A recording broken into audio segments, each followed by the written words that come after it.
what's awesome about this college football landscape. So those of you who are watching here's the New Year's Six schedule this year, right? 6 games going on. We included these matchups because these teams would all make the college playoff next year in the 12-team format that we're going up against. So FSU gets snubbed. Michigan has to play Alabama. What's the matchup you're most excited about, Tom?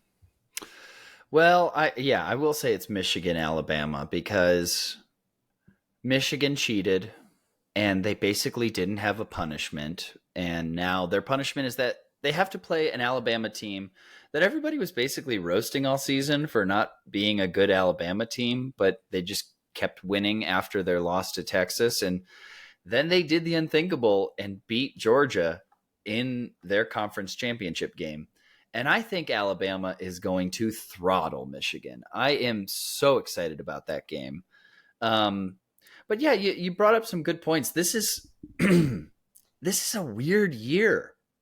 And we were talking last week about like what would need to happen for Ohio State to win, but so many weird things happen that Ohio State wasn't even in the conversation as a team that was ranked number 2 in the country and lost to the team that's now number 1 by just a few points. But it's all about timing in college football these days. Georgia snapped a 30-game win streak, a win streak that spanned like 3 years, 2.5 years, and they lost to a very good Alabama team, and they're not in the playoff. But obviously, the biggest snub of them all is Florida State went undefeated. That's a Power 5 team. They won a college football championship not long ago. Like that, it's absurd that they're not in the Final Four right now. I included this Mike Leach quote where he talks about how it's insane how rec league softball can figure out how to do a playoff bracket or a playoff tournament, but Division I football can't figure it out. And he couldn't be more right. Like before, when they would just randomly vote by committee, that was a joke. But now the 14 playoff, you're just also going to have teams who are upset, like Florida State, Georgia, Ohio State. It's just a mess. But go ahead. No, Florida State has the most argument to be upset. Absolutely. If I'm a Florida State fan, I'm rioting. I'm throwing tomatoes at the committee. I'm in a position where this sets a weird precedent, in my opinion.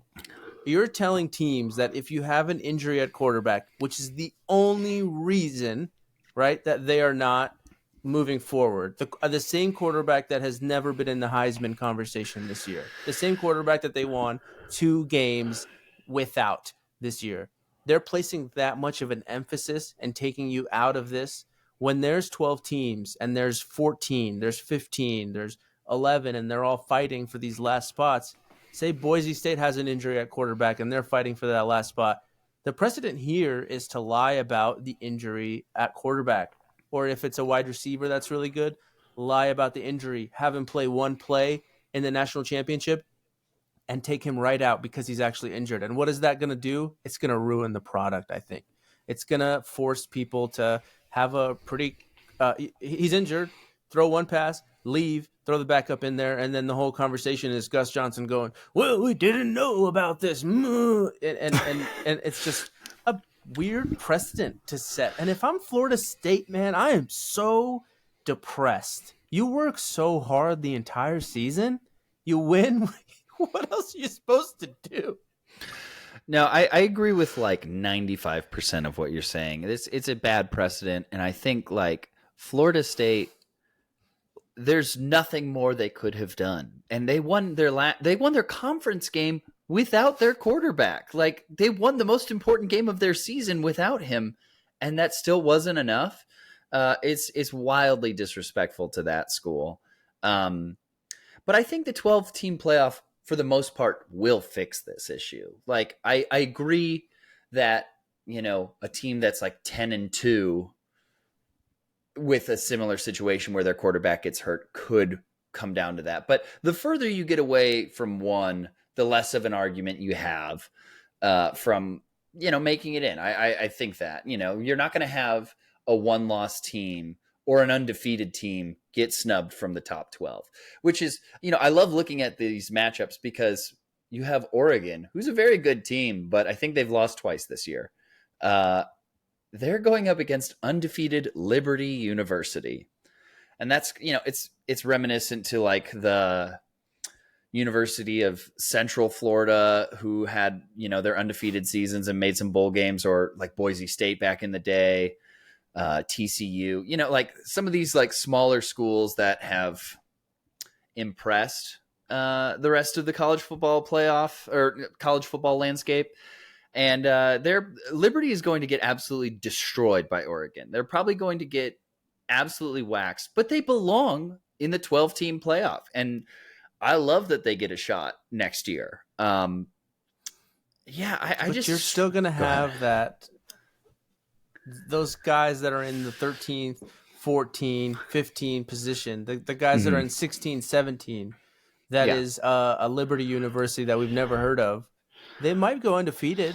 They might. I mean, when we're looking that low, right? We're talking 1, 2, maybe 3 losses. So there's still that like discussion is just gonna always happen. I mean, it's still in March Madness. They expanded the teams, and that there's still a discussion on the teams that don't make it. Shout out to Rice State University. We deserve to make it all the time, but there's still that underlying feeling for me that college football product is just lackluster, and the 12 team gives it another maybe year or two where like I'll tune in. But when I think about 12 teams, which is the most exciting thing in college football other than the game that's supposed to come out in 8 months, I think, why does it even matter if I watch Ohio State? They can lose 2 games. They're still going to make the playoffs, and then it'll matter. So it puts less of an emphasis to me on the regular season. Do you feel that way? No, I think I care more now. And like, if we, lose that early game against Notre Dame, then our season isn't over, and I can tune into those games after a loss. But at this point, if we lose early, I'm done. I'm not watching. And that's just how it is. And also, like, looking at this screen, the teams that are outside looking in, Florida State, Georgia, Ohio State, those are huge programs that everybody in college football knows about. Everybody in college football cares about, whether they love them or hate them. Most of them probably hate them. But when you expand it out to 12, you're talking about Missouri this year. You're talking about Penn State. You're talking about Liberty University. You're getting further and further away from like teams that people really know and care about. And that's fine. Like, if we're talking about the third best Big Ten team or the third best SEC team, I don't care if their feelings are hurt. I care less and less the further we get away from one. And I already said that, but I think that's just true. But do you think those teams, right, all the teams that we're currently looking at, do you think when Ohio State plays Maryland next year, in the back of their mind, they can go, hey, if we lose this, we'll be all right. We'll still make the playoffs. Do you think that might ruin the product or make it less than what it is because the players know they have more wiggle room? I still think that like losing against bad teams and winning against good teams like matters. Like, I still think that ultimately is a deciding factor at the end of the day. So I don't think that they're going to not play as hard against crappier teams because they can afford a loss now. I think that they're still going to play hard, especially against, conference opponents. I just think this gives like storylines at the beginning of the year an opportunity to breathe and be a bit more interesting from the jump, because a team can, a Texas Alabama matchup in week 2 isn't season ending for one of those teams. Then you can say like, wow, Texas beat Alabama, but let's watch how Alabama bounces back. And that's what happened this year, but at the cost of Florida State getting snubbed, which is bogus. I think both of those teams should be in it. The storylines at the beginning of this year in college football were Deion Sanders and the Buffaloes, baby, which was fun for 3 weeks. But then, then he said, I'm the best coach in college football, and finished 4-8 or something like that. Like his team finished with 4 wins. They're bad. And that was all people were talking about because there's nothing else going on. Even the big matchups, like you're watching one team pretty much lose their season, which I guess is important and that is exciting. But I don't But know. the fact that a 3 or 4 win Colorado team with Deion Sanders is what brought people back to college football. That's what brought me back, frankly, after a few years where I haven't really been loving the product, and I don't really love the product, and I think that college football gets it all wrong. They did a 14 playoff, and they implemented that in 2014. We were yelling at them for years, please make it 8, and they said no, we'll do 4, and that happened in 2014.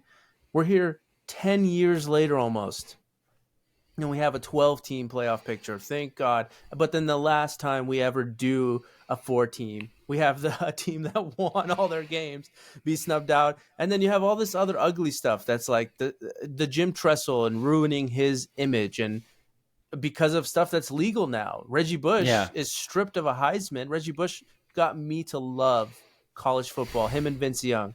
And he's stripped of his Heisman, and there's no, hey, we're sorry, or hey, we understand what you did at that time is totally legal now. It's just, it's like these old dudes that have a lot of power. And I think the only thing keeping this product alive is, frankly, the hometown loyal fans and gambling. You're right. I mean, college football is an absolute mess. I mean, before NIL deals, this was like this is like the closest thing to slavery in this country. Like it literally is. Like these guys absolutely have no time to focus on their education. And you're like, well, they're getting a free education. It's like they don't have time to focus on it. Like they are professional athletes who bring in billions of dollars to their universities. Ohio State, are you out of your mind? If you were a D1 football player there, like that's a full-time job. That's harder than the vast majority of full-time jobs. The time commitment is like 6 a.m. or earlier to 10 p.m. at night, like every day. And that's just based on their regimented schedules. Like that's what it is.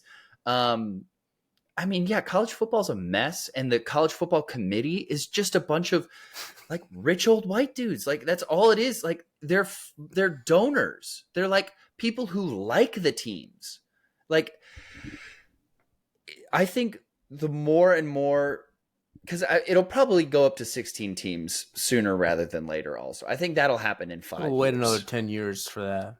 Well, we waited forever for the 14 playoff, and then we waited 10 years for the 12. So hopefully we only have to wait 5 for the 16-team playoff. It's just silly. Like they don't need to play as many games. They should play 8 regular season games and then do a tournament, because that's exciting. That's more engaging. Every single tournament game will bring in more viewership than anything else. And it won't be down to some random committee of jagoffs. Like, college football's a mess. And I mean, I wrote it on there. College football sucks. It does suck. But I think the only thing that can make it better is a tournament at the end of the season. It's a playoff. And it should continue to expand because, I think like if you're top 16 teams, in the playoff, if you're the 17th team, there's a lot less, like a much less interesting argument for them to get in, as opposed to like Florida State, who's literally undefeated right now. Like that is an atrocity to the sport. Like if it's the perfect evidence of why they should be doing a 12 team, why they probably will expand to a 16 team. You can't miss out on an undefeated Power 5 school. We're beating a dead horse. College football blows, and this might be the only thing that makes it interesting again. NIL deals, good. 12-team playoff, good. Everything else, bad.